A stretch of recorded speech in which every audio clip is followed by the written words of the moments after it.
कहानी का नाम है हाथी और दर्जी। एक समय की बात है, एक कस्बे में एक दर्जी रहता था। दर्जी बहुत ही दयालु और अच्छे स्वभाव का इंसान था। आसपास के सभी लोग उसी से अपने कपड़े सिलवाते थे। एक दिन कहीं से एक हाथी आया और दर्जी के पास आकर खड़ा हो गया। हाथी को अपने पास खड़ा देखकर दर्जी ने खाने के लिए कुछ फल हाथी को दे दिए। फल खाकर हाथी बहुत खुश हुआ और वहां से चला गया। दूसरे दिन हाथी फिर दर्जी के पास आकर खड़ा हो गया। दर्जी समझ गया कि हाथी को फल खाना है। दर्जी ने फिर कुछ फल हाथी को दे दिए। हाथी इस बार भी फल खाकर वापस चला गया। अब हाथी प्रतिदिन दर्जी के पास आता और उसकी दुकान के सामने खड़ा हो जाता। दर्जी उसे कुछ फल दे देता जिन्हें खाकर वह वापस चला जाता था। ये सिलसिला कई दिनों तक चलता रहा। एक दिन दर्जी को कुछ जरूरी काम आ गया जिससे उसे बाहर जाना पड़ा। बाहर जाने के पहले दर्जी दुकान पर अपने लड़के को बैठा गया और उसे कुछ फल दे दिए और जाते जाते बोल गया कि जब भी हाथी आए तो उसे यह फल खिला देना। लड़के ने अपने पिता की बात में हामी भर दी। दर्जी का लड़का बहुत शरारती था, उसे एक शरारत सूझी। उसने फल पहले ही खा लिए और जब हाथी दुकान पर आया और फल खाने के लिए जैसे ही सूंड आगे बढ़ाई, दर्जी के लड़के ने उसकी सूंड में सुई चुभो दी। सुई लगने से हाथी की सूंड में तेज दर्द हो रहा था। दर्द से राहत पाने के लिए हाथी नदी की तरह भागा।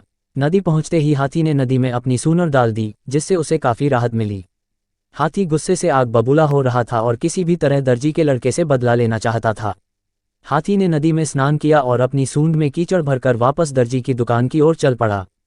हाथी दोबारा दर्जी की दुकान पर पहुंचा। दर्जी लड़का दुकान पर ही बैठा हुआ था।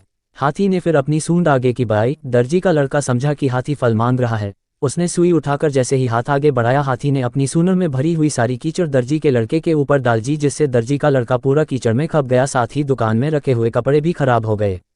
जब दर्जी लौटकर दुकान आया तो अपनी दुकान की हालत देखकर लड़के से सारा माजरा पूछा। लड़का बोला, ये कीचड़ आपका हाथी सूंड में भरकर लाया था और मेरे ऊपर डालकर सारी दुकान को खराब कर गया। उद्धरण चिन्ह। दर्जी को लड़के की बात पर विश्वास नहीं हुआ। उसने जब लड़के से सख्ती से पूछताछ की तो लड़के ने सारी बात बतला दी। दर्जी अपने लड़के को लेकर उस स्थान पर गया जहां हाथी रहता था। दर्जी ने प्यार से हाथी को सहलाया और उससे कुछ फल खाने के लिए दिए। दर्जी ने अपने लड़के को बुलाया और उसके हाथों भी से कुछ फल हाथी को दिलवाए। फल खाकर हाथी का गुस्सा शांत हुआ और उसने दर्जी के लड़के को क्षमा कर दिया। फल खाकर हाथी का गुस्सा शांत हुआ। दर्जी के लड़के और हाथी की भी दोस्ती हो गई। अब हाथी दर्जी के लड़के को अपने पीठ पर बैठाकर घुमाने के लिए ले जाने लगा। शिक्षा। दर्जी और हाथी की कहानी से हमें शिक्षा मिलती है, कभी भी किसी के साथ गलत व्यवहार नहीं करना चाहिए। दोस्तों, अगर वीडियो अच्छी लगी हो तो वीडियो लाइक करें, कमेंट करें, चैनल को सब्सक्राइब करके बेल आइकन का बटन जरूर दबाएं। Thanks for watching video.